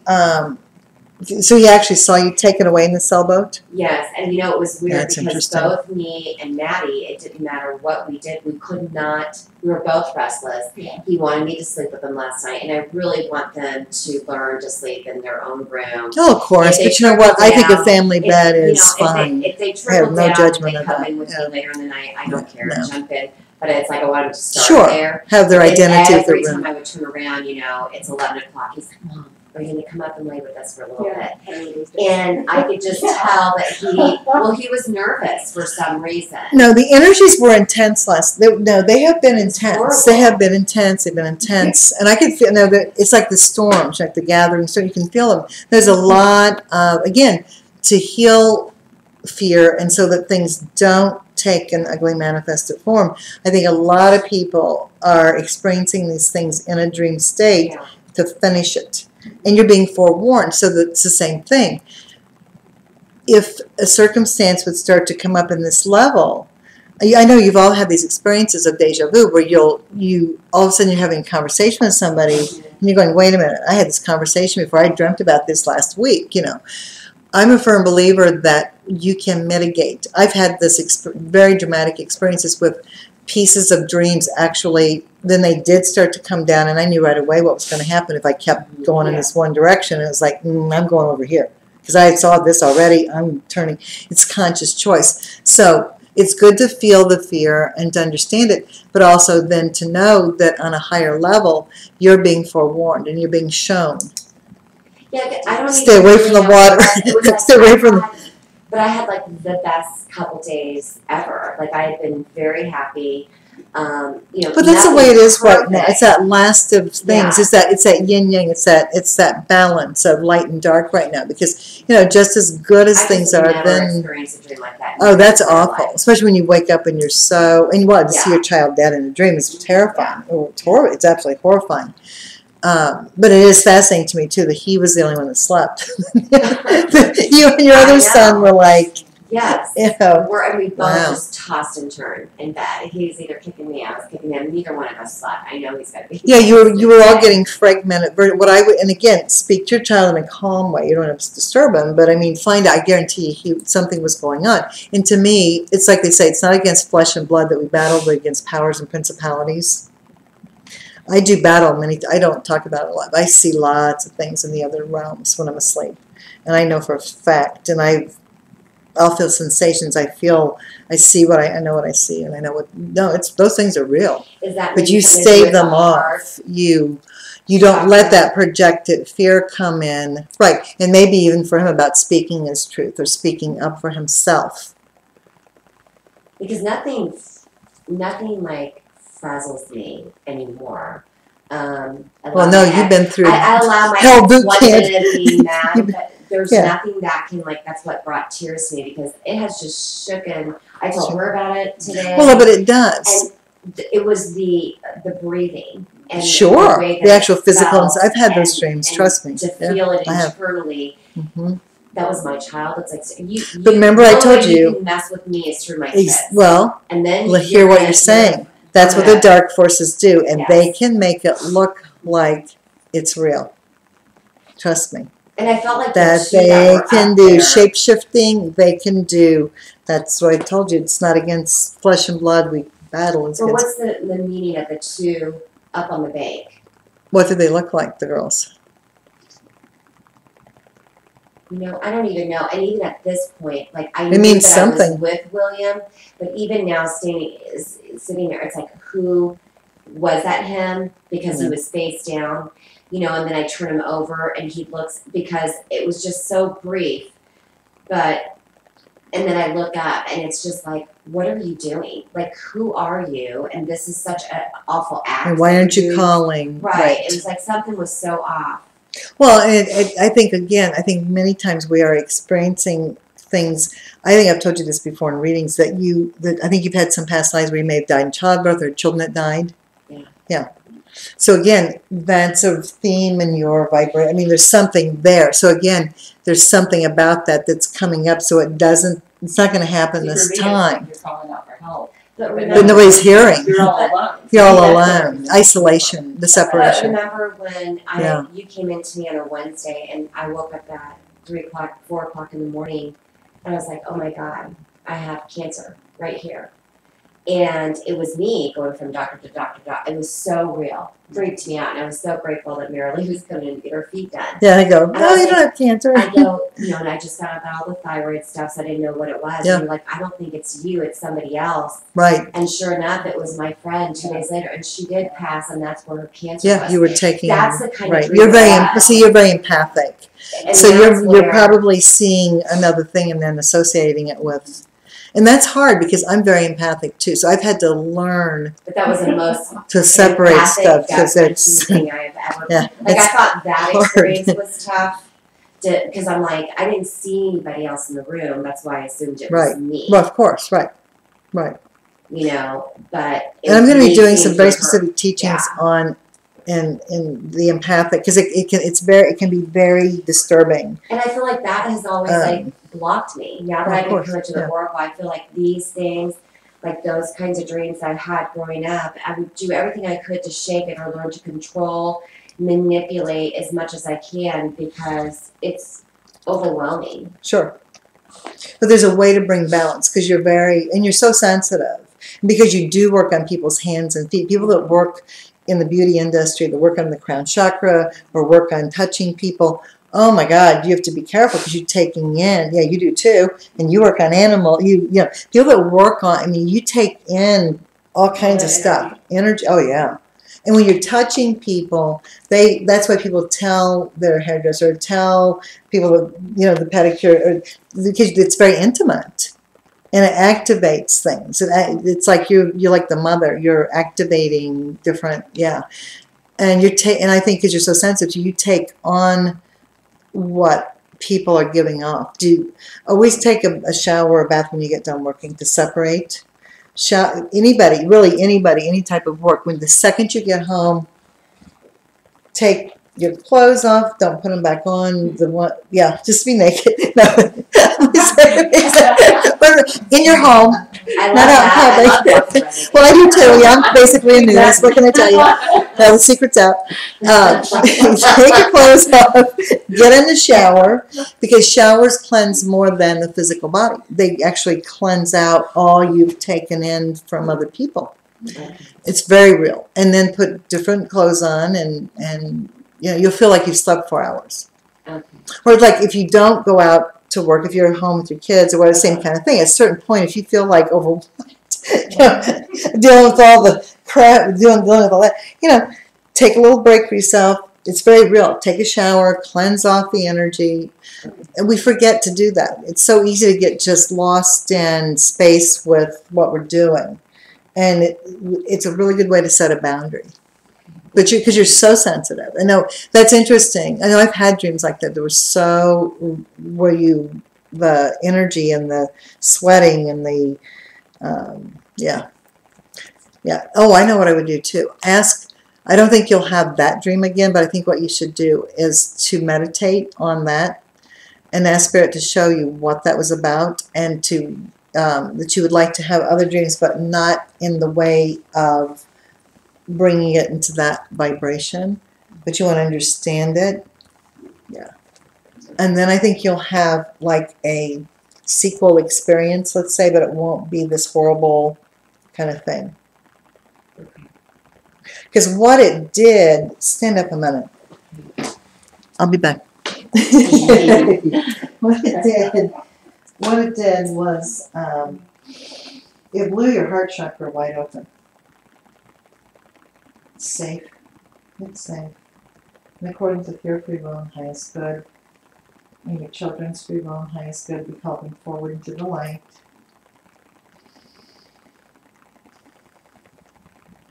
Ask for total protection around you, your children, on all levels, mentally, spiritually, physically, emotionally. Ask all beings of light to protect all dark energy to go away. We ask for healing at a genetic cellular level. We ask things that are past that are negative never to repeat. We bind away this story. We ask for healing and understanding of it. We also ask it to leave the body, mind, and spirit.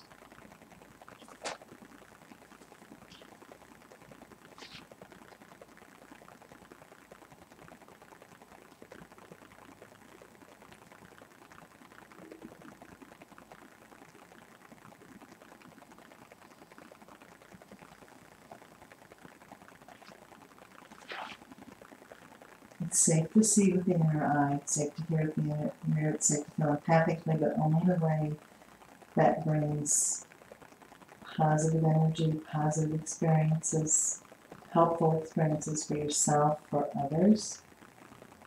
We ask for peace and balance to come with these abilities.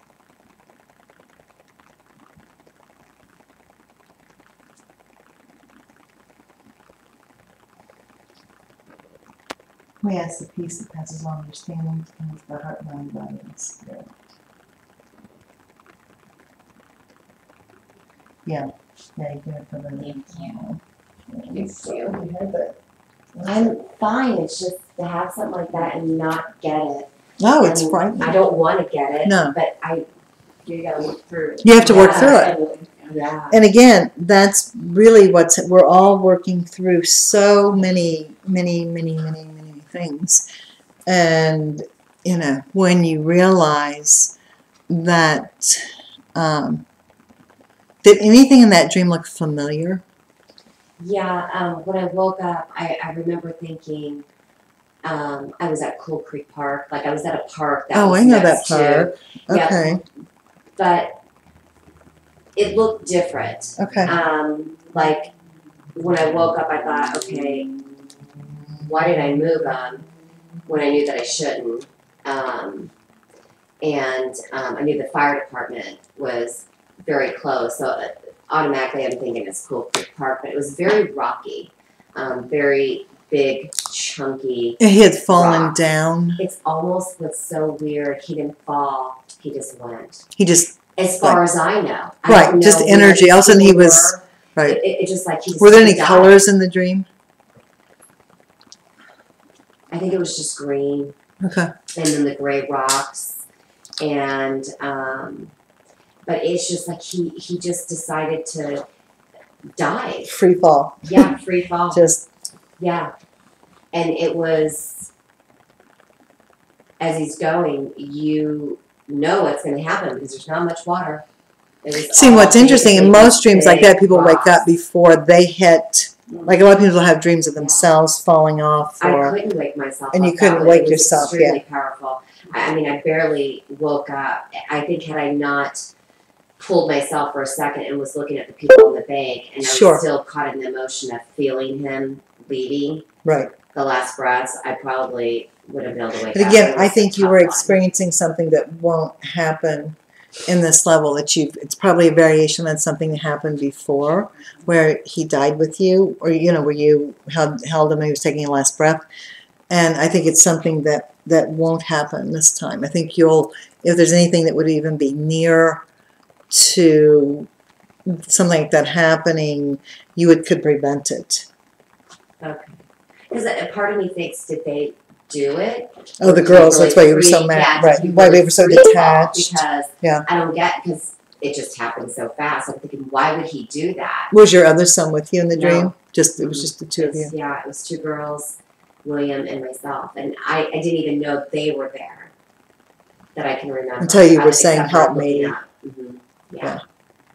Well, I think Well, I I saw him think- to the left of me when I was running down the bank. Well, I think it's a lot of what you've experienced is that you've had such a difficult time in your life, and after a while, it's like you think probably nobody hears what you're saying. I don't want It's anybody. like- You know what I think it is? I don't It's want like anybody you to can- hear me anymore. I don't even like to talk about it. Well, see, because you're done with that story. That's Yeah, right. yeah, You are. I'm just, You're done with your old. We all I are. mean, Hayden, I'll tell you, it's like I only give him a minute and I move on. I just want Right. all peace around me. I'm just Exactly. so, I feel like when you talk Exactly. about it empowers. Well, it that does. person Power of the that's spoken negative. word. Yes. And I it gets couldn't to that get point where you but I do don't- now. But you're done. And sometimes you have to talk to it. Sometimes you have to go through it, and you have to get it out, and you have to obsess on it. And there's nothing wrong with that.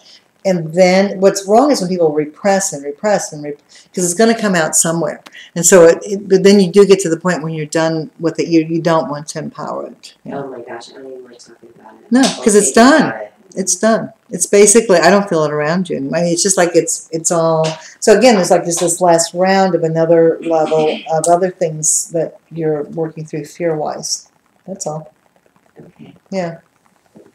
Anybody else have anything?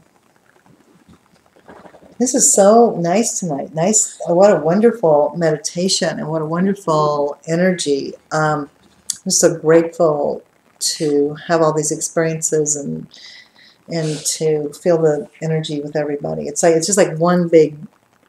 We're all just one energy, and we're all. The important thing to remember is we all are going through this. You're not alone. You're not separate. Even the darkest hours that you're going through, just keep pushing on because the light is there. Whatever is blocking or feels dark or feels heavy, the minute you embrace it, it will go away. It will transmute. So get the bigger picture of things. Know that nothing's random right now. Everything that's happening is to heal that illusion of separation and to wake us up to how do we really want to live our lives. And again, we don't even know sometimes that we've been living our lives in ways that we weren't really happy or alive. And that's a big realization a lot of people are going through. So, and know that you can find it. So, it was wonderful to be with everybody. I'll be here next Wednesday. Oh, I'm going to one little word because I've been getting lots of questions about this. For 26 years, I've gone to Serpent Mound, and when I had my television show back in 1987, we covered the harmonic convergence at Serpent Mound. For 16 years, I owned the 16 acres that backed up into the mound, and I did all the solstices and worked. I did tons of things out there.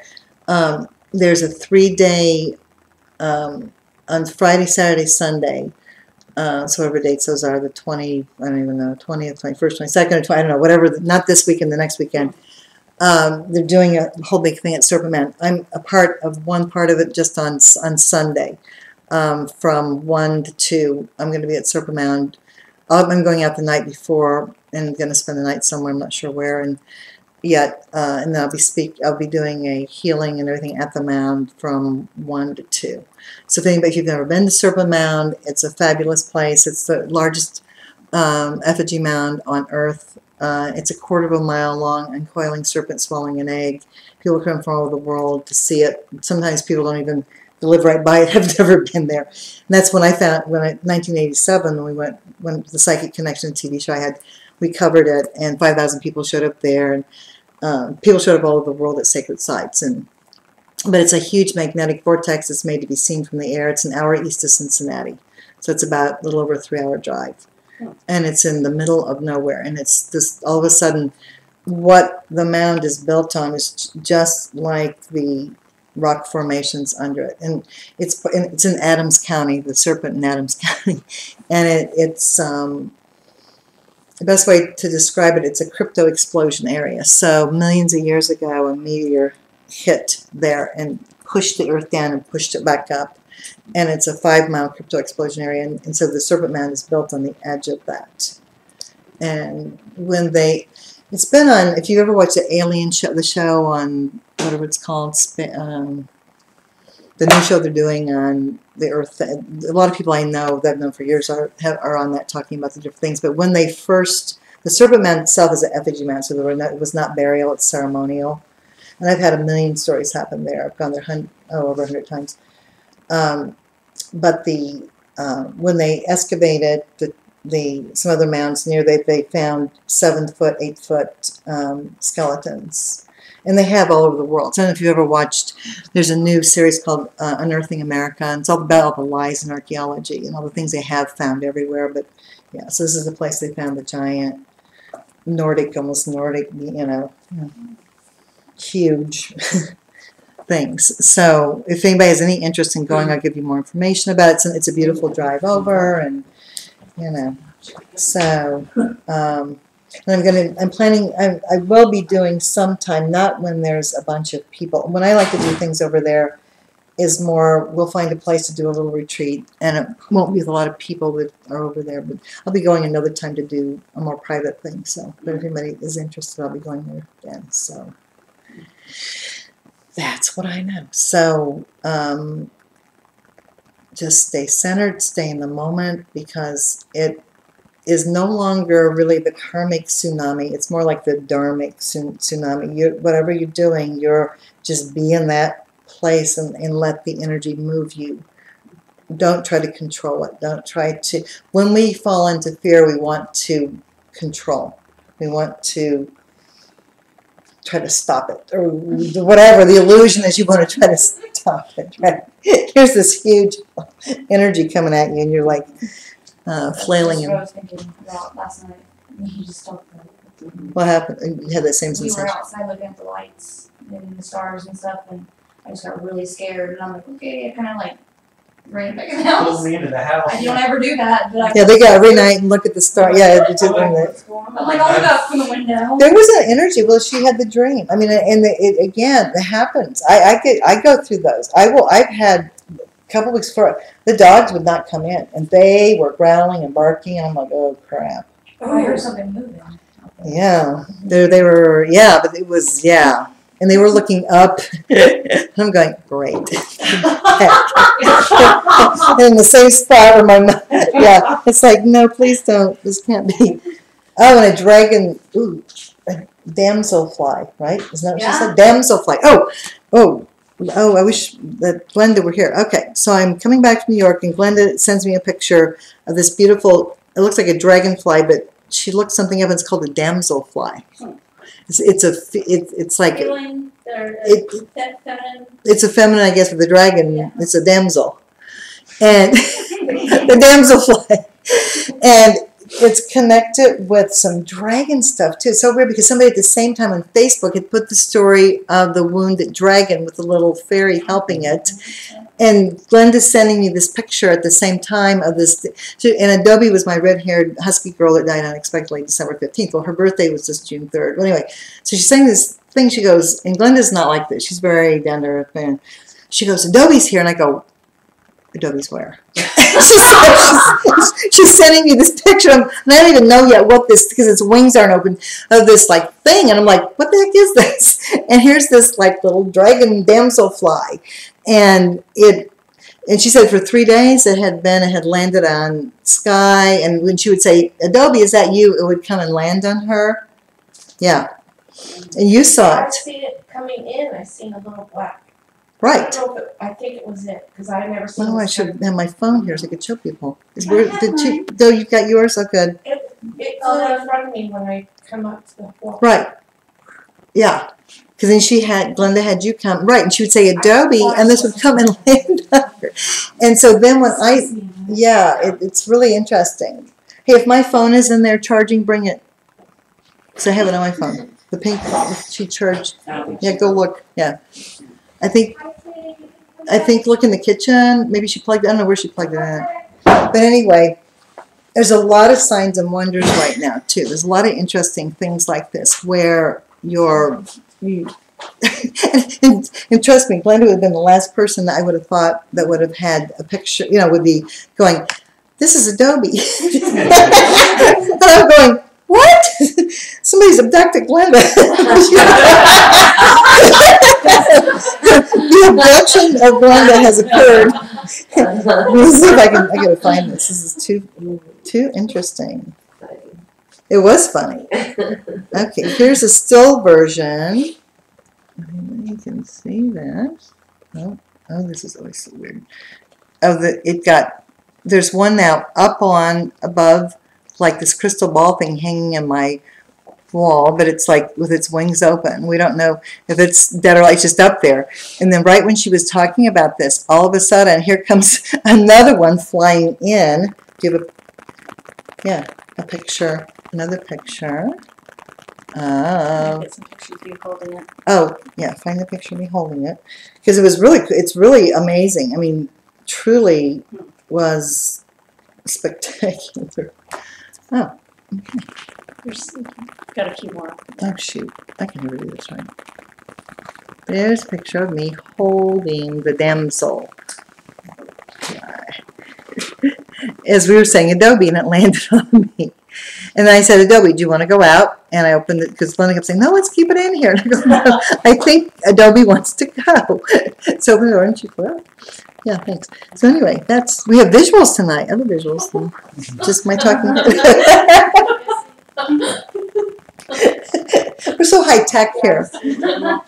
This is so funny. 1987, and back in the day, I've had 4 or 5 different TV shows. We had all this stuff, and now it's like, this is fun. I think But anyway, thank you all for listening, and thank you all for coming. We'll be here next Wednesday, and there will be voluminous things that will happen between now and then. So So hold on to your seats. hold on to your seats, to your hats.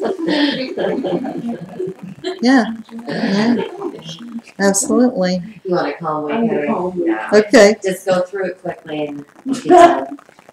so blessings to everybody. And I'm going to make a really important phone call. So and I'll be talking about it next week. Finding somebody I've kind of known about, but we didn't know for sure anything, who, again, contacted us right. My brother was going, anyway, it all came together last night. We think we have a half-brother now that is way older than me, so it was long from my father and my mother. But it's interesting, yes. And he lives in Texas. Oh, he lives in the same area code of where I was around Houston on the trip. And so I'm going, of course. Yeah. How did you find it? He found us. And actually, years ago, my father told us of a story of some guy that stopped him in the middle of nowhere in Laurel, Indiana, which is where half of Jackson County, Kentucky, which is where my dad's from originally. This sheriff stopped him and said, I think you're my dad. And my dad was such a narcissistic charmer. He goes, and I've seen some pictures, and he looks pretty much like my dad. For some reason, our dad told us this story. This was like, I don't know, back in the 70s, way back. And he said, I told him, he said, well, don't you think you're such a handsome young boy? If you were my son, I'd admit. Oh, man, Lord. Then my brother that's passed over was contacted by him back in the 70s. Then my sister-in-law got a phone call and didn't give us the number in 96. And yeah, that's a whole other story. And anyway, so from 76, 96, and 2013, I think he hired a lawyer or something. And so on the 7th, he contacted my brother, who's but my brother didn't send me the email till I get home from this incredible trip anyway. I get home, I open up this email, and there's all these pictures of this guy and his mother, and the whole story. His mother was 16, my dad would have been 23, and it was long before, so this guy's 73 now. But he'd been a sheriff and been in Vietnam. When I graduated from high school in 66, he went to Vietnam. It was very mind-boggling, because now there is, but the thing, when I saw the area code, and I looked up the area code, and it was Texas, right by where I was. I'm going, well, of course. Yeah, so I'm going to make that phone call tonight, because my brother talked to him for an hour last night, so. Yeah. I have a very strong interest in, yeah, I think it's, he's had his DNA done. You know, he had his, so we're going to, I've been wanting to do the ancestral DNA anyway, so we're going to, so another exciting chapter. I think it feels awesome. Yeah. Yeah. Yeah, and he has a name that's very interesting too. His name, it's like it ties into other people that are in our family. Yeah, it's one of those stories you just go, wow. Because he tracked all this down, because his mother wasn't, she basically didn't lied about who the father was, and he was raised by his grandparent, so he had to really do a big search to. So it's exciting out there. You find out you have all these other people that are connected with you. So it's very cool. I'm excited. I know. Good night.